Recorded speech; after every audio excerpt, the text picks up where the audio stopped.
Nalu FM Finance Podcast. Insight into the financial markets. If you want to survive in the longer run as an investor, you're really building returns brick by brick in order to kind of get there. There isn't a free lunch as an investor. This podcast is powered by Vesta, the engine behind active management. Vesta is a Switzerland-based fintech startup that provides software for issuers of actively managed certificates to automate their value chain fully. Visit Vesta, VESTR.com to schedule a meeting with an expert and to learn more about Vesta. I'm here today with Pathmajan Rasan, founder and CEO of SmartRiskAlpha. Thank you very much for taking the time to talk to me. I would like to talk to you today a little bit about SmartRiskAlpha, something that's close to your heart and you founded as a company. But what in the first place actually motivated you to establish SmartRiskAlpha? I think to explain that, I might have to go a little further back. I've been developing and trading systematic strategies now for 35 years. And if you want to make above average returns, then you have to be a bit different from the crowd. You have to be better than the crowd, and you have to be also systematic, because once you've got the edge, you've got to be able to make the returns on an ongoing basis. So if you want to survive for a long time, you have to be systematic too. Yeah. And so in order to do that, I actually developed an analytical framework where I could have access to all my data, all my analytics, so that I could quickly test ideas and then to take it to strategy level and then to be able to execute it. So that was my kind of way of thinking and way of leapfrogging ideas. And I started that at Salomon Brothers back in the 90s. And then the first hedge fund, I rewrote the whole thing. The second hedge fund, I rewrote the whole thing. Third, I did the same. Then at Brevin, I did the same. And then more recently at PGIM. And so every time I rewrote it, it became more and more advanced to a point where right at the end, I was able to virtually create any rule-based strategy quickly and to be able to take it right up to being able to be executed. Mm-hmm. But the problem was, by then, I had 35 years of this, and then before that I was a civil engineer for 6 years, and then I had an MBA for 2 years. That was 40 odd years. That's about time to kind of plan your exit, But then there was this technology staring at me and saying, what are you going to do with me? With all that knowledge accumulated. Exactly. It was such a powerful thing. So what I decided to do was to open it up to others to be able to use it and for me to kind of help. And so really moving from being a player to being a coach. Mm-hmm. It is a commercial venture, but it's also an intellectual journey to help others. And at this stage of my career, it's a perfect thing to be doing. That's very, very noble of you, but I appreciate that. In a sense, what are sort of the top, if you want to, I'm sure there's many benefits of SmartRiskAlpha, but if you want to have to break it down, humans, we're very good at what are the top three, what would you say they are? Yeah. So now that I've developed this technology over the last couple of years for others to be able to use, professionals of your caliber would be able to create sophisticated investment strategies using underlying securities and then to be able to trade it digitally. And so the initial thing, I suppose, is solutions, because it can be those who are providing solutions to be able to create strategies for their investors, or if you are a kind of advanced institutional investor, you could create your own, have more control over what you create and to be able to trade it. So that's kind of the solution side of it. Second, I would say innovation. When all of us have a certain expertise and, we go through life kind of operating within that framework. But innovation is when you see something that you hadn't expected to see, some other kind of angle. So what SmartRiskAlpha does is it gives you a very powerful second perspective. And so then when you look at something from that perspective, as well as from your own perspective, you might see something that you may not have seen before. You didn't notice before, yes. That's right. So you can then kind of develop it, and this enables you to kind of then develop that idea and create it into potentially a winning idea. I originally built this for my framework for me to be able to think. So the way I've kind of designed it now is that the framework can be used by others to build their own way of thinking using this, so that they can personalize it and grow with it, so that they have a second perspective that is very powerful that they can work with and build on it.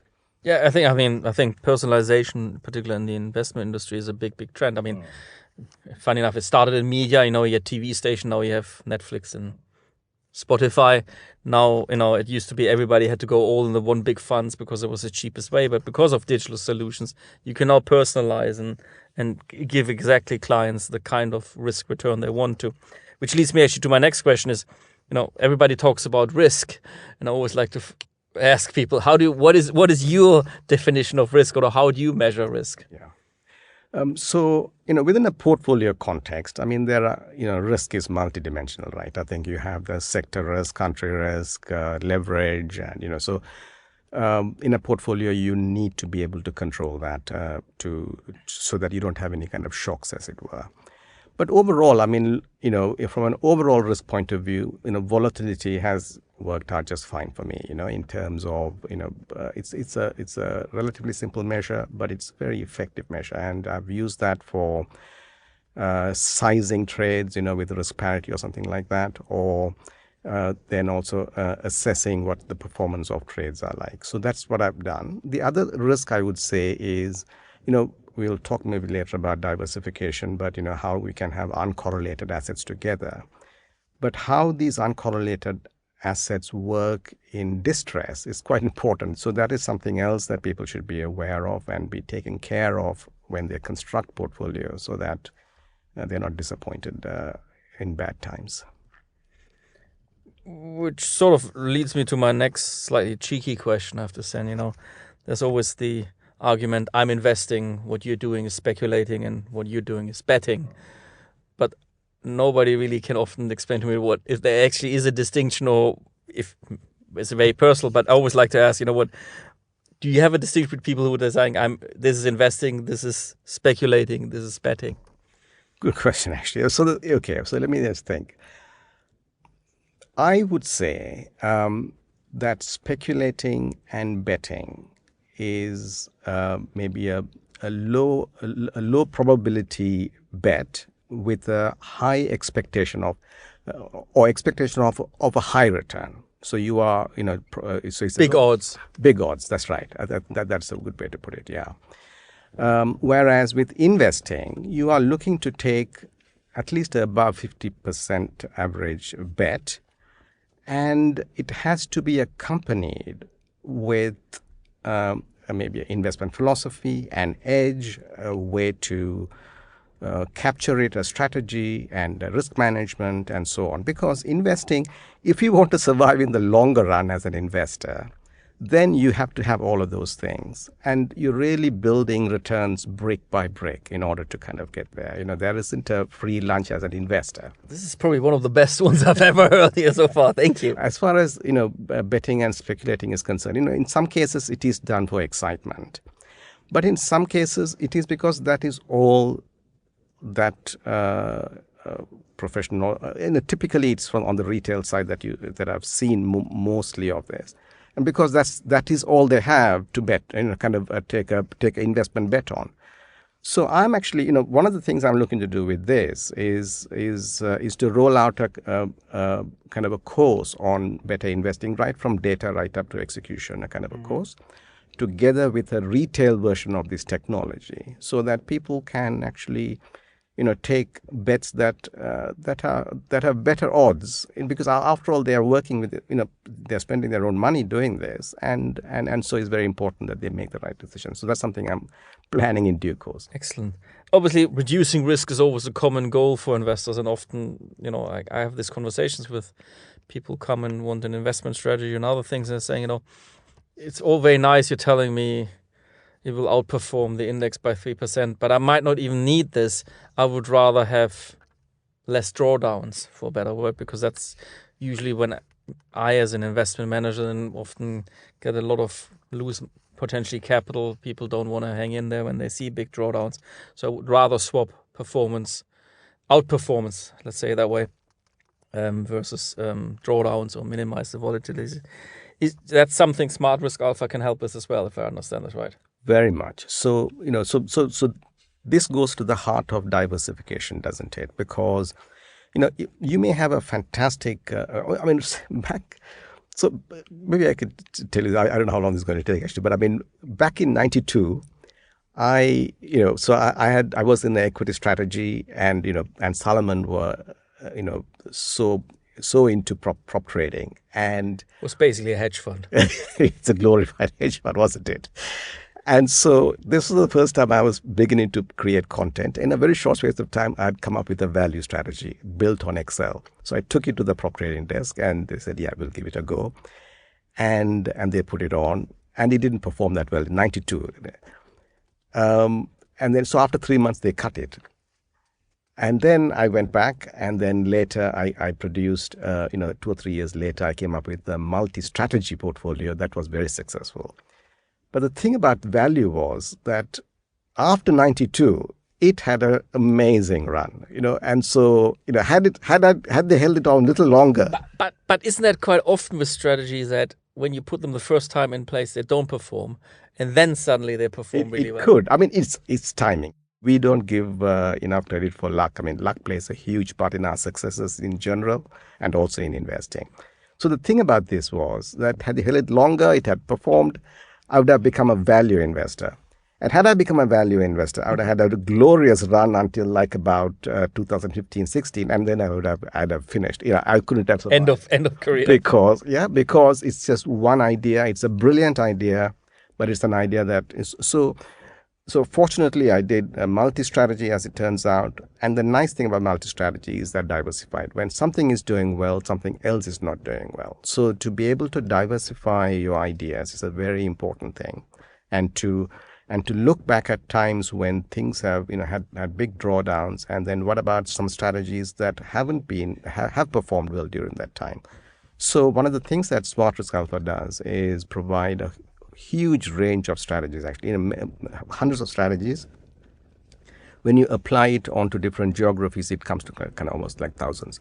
And so it gives investors the opportunity to be able to look at strategies. So they have a holding. They look at strategies that may be least correlated to them, that has performed well during the past drawdowns, create a portfolio out of that, and for them to trade it. So that's really one of the ways that it can be done.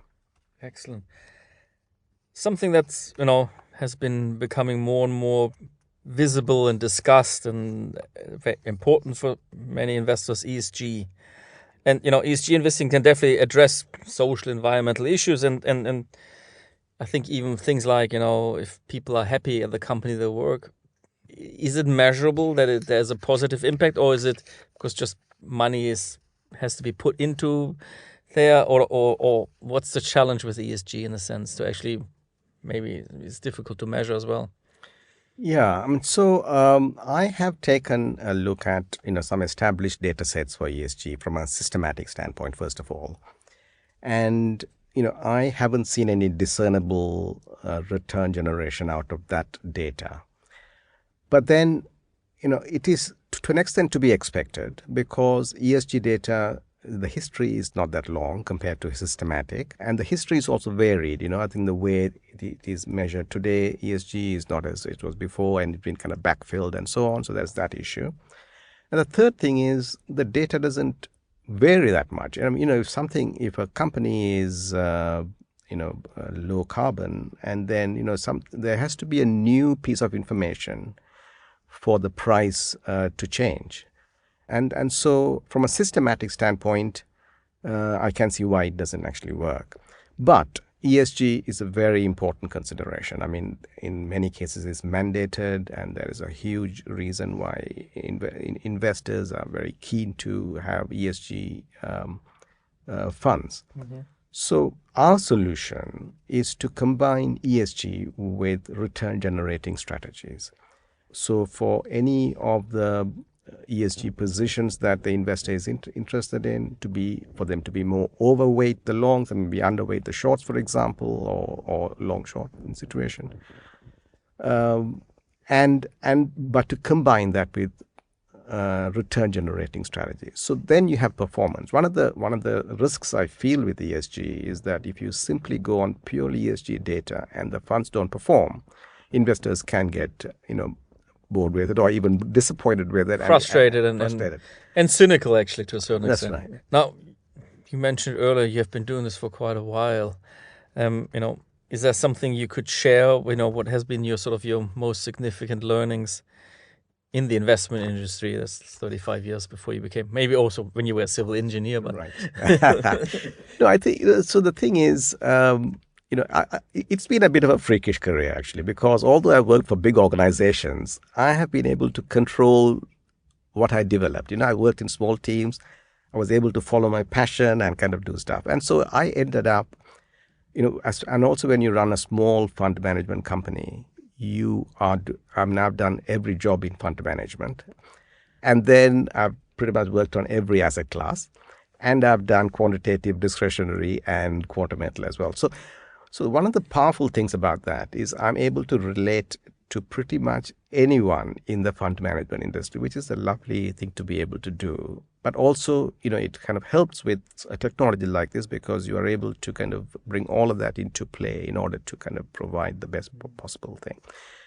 So it's been a brilliant run actually. But I think in terms of longevity, I would say for the younger people who may be interested is learning, continuing to learn the next big thing, and to be able to reinvent. First, self-learning is very important, and second, to be able to reinvent yourself, because change has been fast in the past and is going to be even faster, I think, going forward. And so knowledge and learning and that attitude to learn, I think, is going to be key for people. Is there also something maybe you can tell us about yourself that most people don't know? I would have, all the things that you said here, maybe because we know each other, but yes. I would have.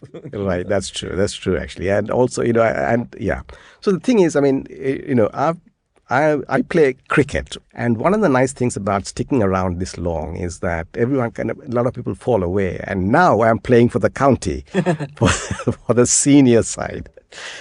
And I feel if I can stick around and, first of all, stay alive, and then to be able to fit enough to play, when it comes to over 70, I think I could be playing for England. I think I've got a real chance. I'm going to root for you. I'm going to come to that game, definitely. So that's one. And the other thing I'm looking to do, this is a little bit, a bit like the speculating we talked about earlier, is to write a hit song. In fact, now that I know that you are a bit of a music buff yourself, I'm going to be talking to you a bit later. Little going back to, the financial industry, looking forward, what sort of trends and challenges do you see for the future for the industry? I think you touched on a few things. Yeah. At the moment, I feel, I think it's struggling with legacy technology to some extent.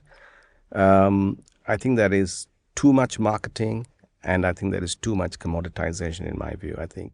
Is maybe the commoditization also comes because it's such a highly regulated industry, and if you stay in your lane, for better word, and don't innovate, you're safe.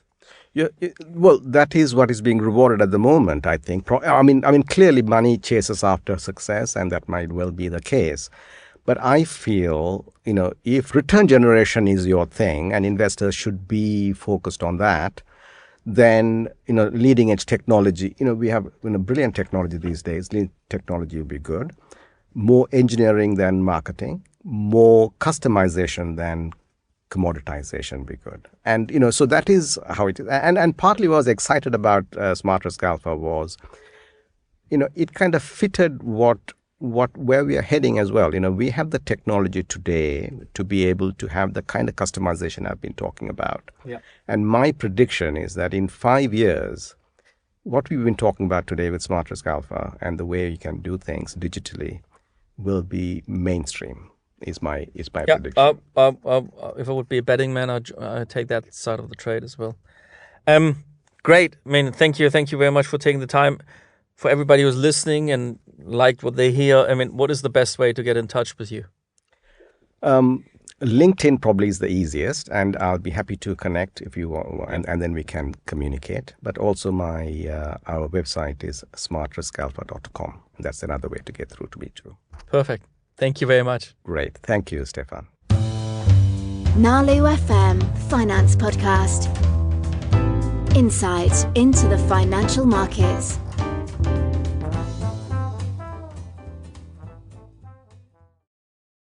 This podcast is powered by Vesta, the engine behind active management.